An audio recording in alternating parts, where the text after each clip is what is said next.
Welcome. I'd like to welcome everyone here today for a very solemn and a very happy occasion. It's an opportunity to celebrate the appointment of a new police chief. As I look around the room, I see a lot of old faces. Normally, I see you at retirement ceremonies. It's exciting to see you at this ceremony here today.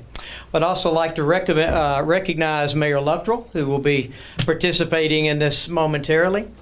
Councilwoman Powers, and I saw Councilwoman Fire Robin here. I think that's it for our elected officials. But also, I see Chief Wampler. Earlier, I saw Chief Wade. I know he's back there somewhere. And once again, just a lot of former members of this law enforcement community here, and I'm very appreciative that you've taken the time to join us, and those who've gone on to dispatch in the county. Also, Jenny, welcome back. We're glad to see you here.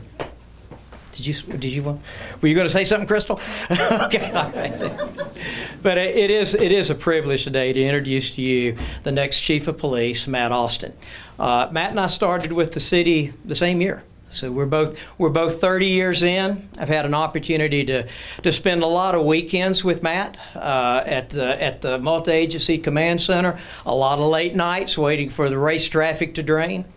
A lot of conversations just dealing with issues that have surrounded not only that special event, but also the many special events that we have to cooperate with across city lines. And also we have a number of city department heads here to participate and wish Matt the best. Let me introduce to his family, his wife Kim, his daughter Brittany, and his son Nick. Nick serving with the city of Johnson City Police Department and one of our former firefighters. So once again, public safety and public service runs through the blood of this family.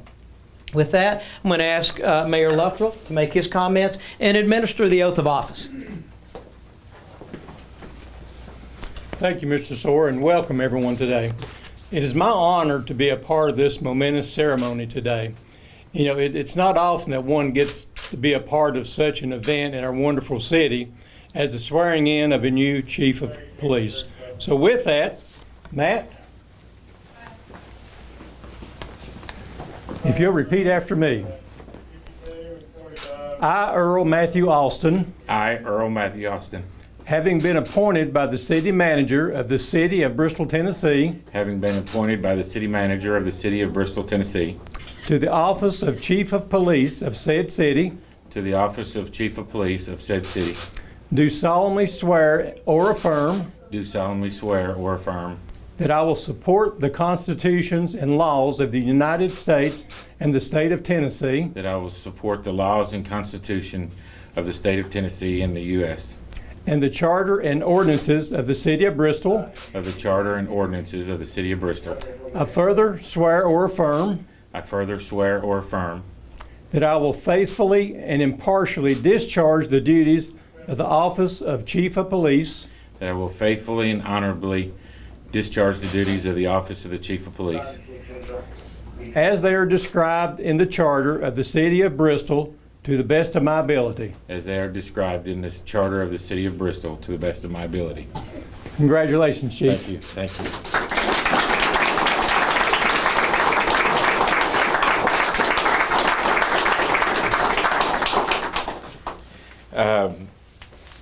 What an honor. Thank you, Mayor Luttrell and City Manager Mr. Sora, for believing in me and giving me this opportunity. When we put on the badge for the first time and swore an oath 30 years ago, the oath was a little different. You know, I was given the oath looking around a stack of papers around a desk with Miss Sparger with a cigarette in one hand and gave me the oath of office. Actually, from now, the same office that my office is now as the Chief of Police. We understand when we take the oath, we're not just taking a job. We're joining a family.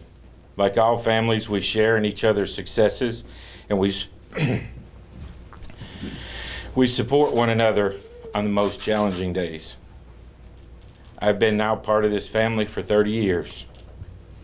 During that time, during this time, I had raised my family, and again, as part of your own.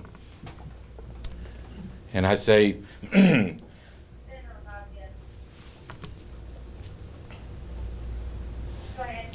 to my partner, if I didn't look at her, it would be. But for more than 33 years, she's been my rock, my supporter, my friend. We've gone through everything.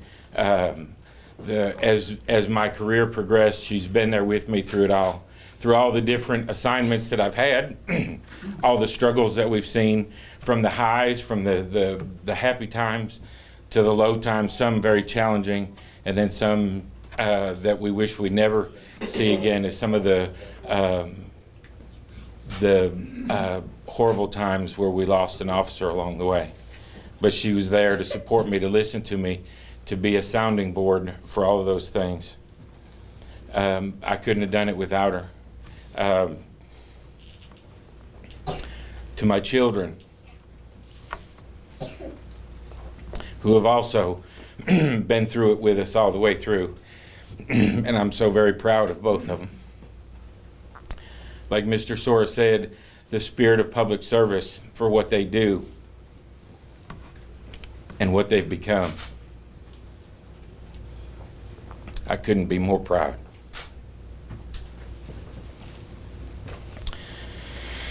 Over the past 30 years, I've also had a lot of leaders and mentors. And you can see in this room, I'm honored that the depth of experience and wisdom that's here in this room. And I'm honored that you come out to share this day with me, because all of you, my family here and my family here in the department, are a huge part of my successes and why I'm here today. You know, you look at those times along the way, and Chief Wampler, you know, took a chance on just a boy rough around the edges, you know, that I'm sure that they've had to scratch their head many times along the way. But the wisdom and the mentoring that he has given me, and people that know Chief Wampler, you know, he was very hard to get mad. It was hard to do that, but if you did it and you were successful in making him mad, it was memorable, you know. And I said,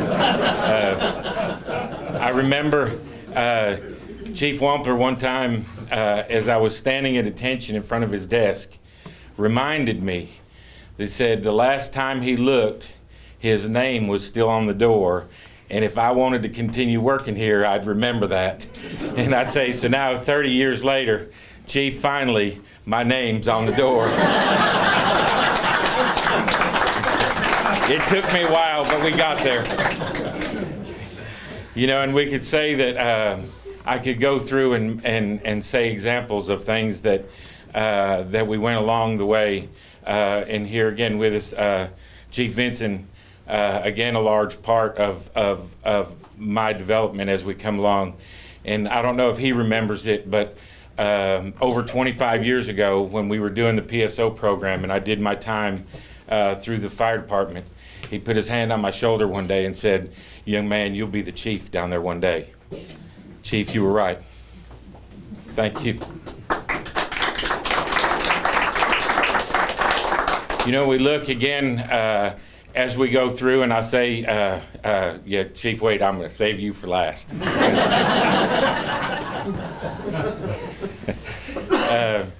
You know, you can look at all of the, so many of my supervisors throughout the year are here today.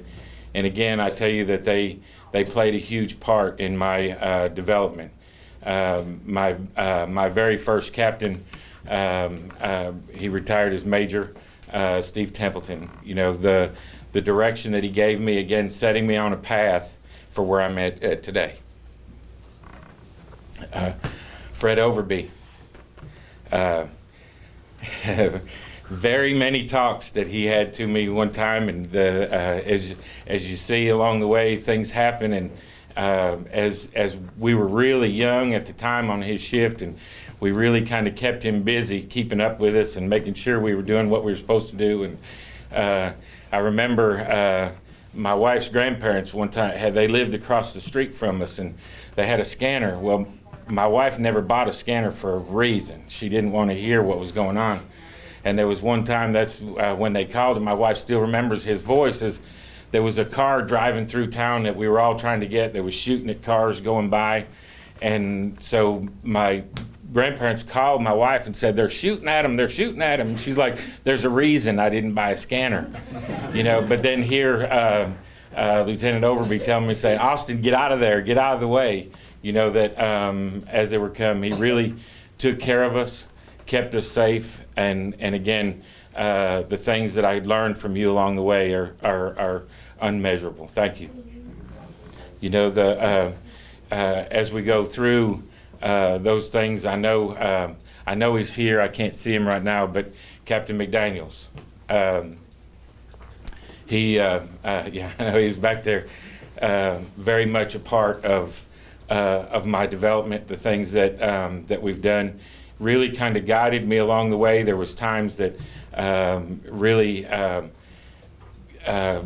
shown a man of faith that had worked many years and really put things together in perspective for me, gave me guidance and counsel along the way, all the way from not just in police work, but from my mortgage, from my first house, all the way through. I remember one time that he assigned me, I was running radar on the Volunteer Parkway, and when we get those assignments that have to go out and kind of do those things to stop crashes from happening, and so he assigned me out there on the Parkway, and I was just burning it up. I was stopping cars, and I was doing, making things, but he kind of recognized something. He said, he's doing that pretty quick. How's he taking care of that? So he hollers at me on the radio and says, signal 8 with me over here. He wanted to talk to me. So I go over and he said, I see you doing a good job out there. He said, you've been stopping a lot of cars. How many tickets you writing? I said, well, Captain, I wrote 3. And he said 3, and he told me, he said, you're not out here running for election. We're out here for a reason.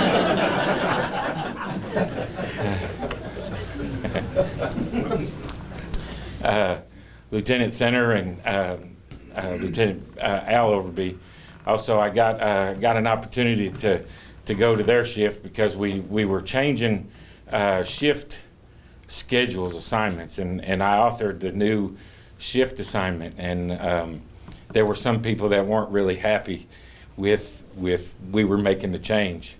And I remember when I first went to their shift, we were going to get those things put together, and I got a letter from Chief Wampler that said, well, we're going to do this new shift program. And then at the bottom of the letter said, Austin, you've been transferred to Lieutenant Center and Al Overby shift. And I thought, why did he do this? Does he want me to get fired?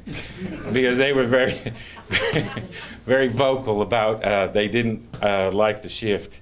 So I reported to Lieutenant Center, and if anybody knows, Lieutenant Center is very, very colorful with how he supervised. And he told me one night, he said, he assigned me to the east. I was in the east zone.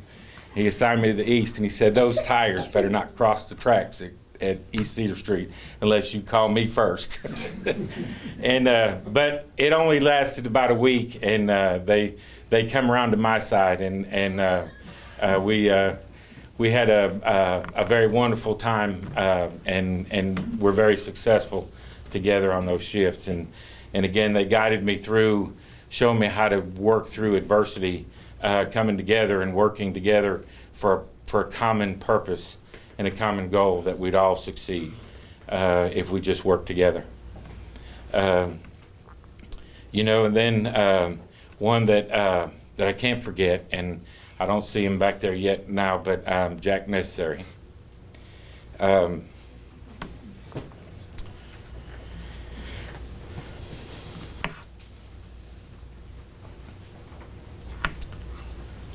Jack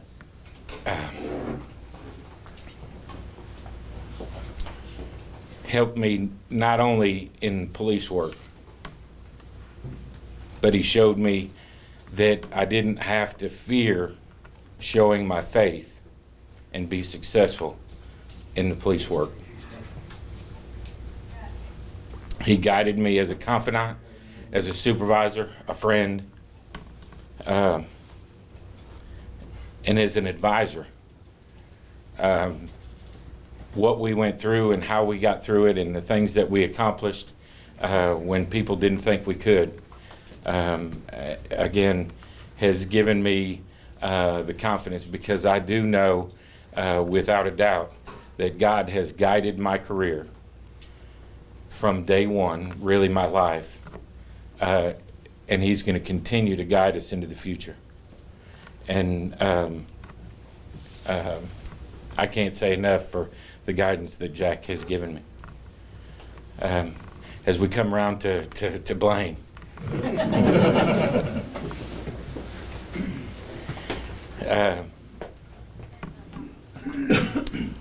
Blaine has been my friend, my boss, and my sharp stick.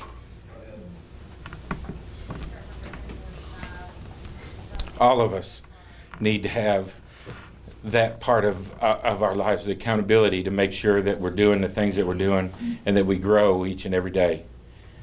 That we work through the hard things, we do the things that we're supposed to do, we do it right, and we do it with accountability. And I'm so appreciative of that sharp stick. Without his leadership, I know for a fact that I would not be here today.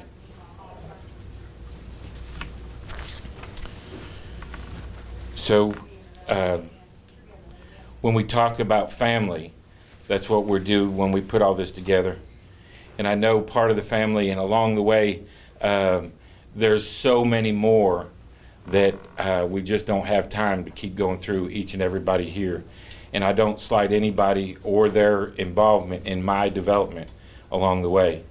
Those of my supervisors of the past, and also the young officers that are of the future, that we're moving forward to great things.